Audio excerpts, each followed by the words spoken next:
நம்ம இன்னைக்கு ரிவ்யூ பண்ண போற மூவி இன்னைக்கு தியேட்டர்ல புதுவரம் வந்திருக்கக்கூடிய ரெட்டத்தலை படத்தோட ஸ்டோரி லைன் பாக்குற முன்னாடி ஒரு முக்கிய அறிவிப்பு. யாரெல்லாம் தியேட்டர்ல போய் பார்க்கணும்னு நினைச்சிருக்கீங்களோ இந்த ரிவ்யூவை முழுசா பாருங்க. படத்தோட story line Arun Vijay dual ரோல்ல வராரு. காளிங்கிற கேரக்டர் அண்ட் உபேந்திராங்கிற கேரக்டர். காளிங்கிற கேரக்டர்ல தான் சின்ன வயசுல விரும்பின பொண்ணை உயிருக்குயிரா நேசிக்கிறாரு. அவங்கள திருமணம் பண்ணணும்னு நினைக்கிறாங்க. அந்த நேரத்துல ஹீரோயின் நம்ம இப்ப கல்யாணம் பண்ண வேணாம், காசை பிரச்சனையா வச்சு வேணாங்கிறாங்க. அதனால சோகமா அருண் விஜய் உடைஞ்சு போயிடுறாரு காளிங்கிற கேரக்டர்ல. அண்ட் அதே நைட் அவருக்கு ஒரு விபத்து நடக்குது. விபத்தை ஏற்படுத்தினது யாருன்னு பாத்தீங்கன்னா கோவால இருந்து வந்திருக்கக்கூடிய இன்னொரு டிஎல் ரோலான அருண் விஜய் உபேந்திரா. இவர் பயங்கர பணக்காரரா வராரு. ரெண்டு பேருமே மீட் பண்றாங்க.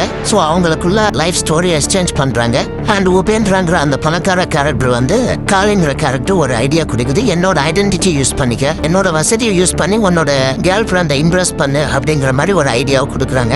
கேர்ள் ஃப்ரெண்டை மீட் பண்ண போன இடத்துல கேர்ள் ஃப்ரெண்ட் வேற ஒரு ஐடியா கொடுக்குறாங்க. இந்த உபேந்திராங்கிற கேரக்டரை போட்டு தள்ளிட்டா அவரோட சொத்தை ஃபுல்லா நம்ம ஆட்டையை போட்டுலாங்க ஐடியாவை கொடுக்குறாங்க.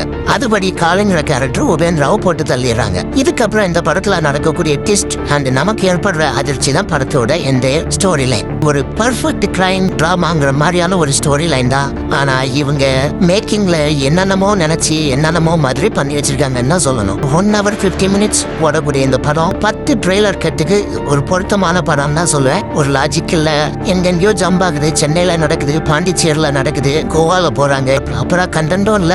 என்ன சொல்ல வரான்னு டைரக்டருக்கே தெரியாம இது ஒரு ஸ்டைலிஷான மேக்கிங்னு நினைச்சு பண்ணிருக்காங்களா, இல்ல அருண் விஜய நல்லா நடிக்க வைக்கணும் நினைச்சு பண்ணிருக்காங்களா அப்படின்னு தெரியல. ஆனா அருண் விஜய் உண்மையிலே நல்லபடியா தான் நடிச்சிருக்காரு. மியூசிக்கும் சொல்ற மாதிரி, பாட்டும் நல்லா இல்ல. சினிமாட்டோகிராஃபி பாத்தீங்கன்னா சில இடங்கள்ல ஆகா ஓகங்கிற மாதிரி இருக்கு, சில இடங்கள்ல சொதப்பலா தான் இருக்குது.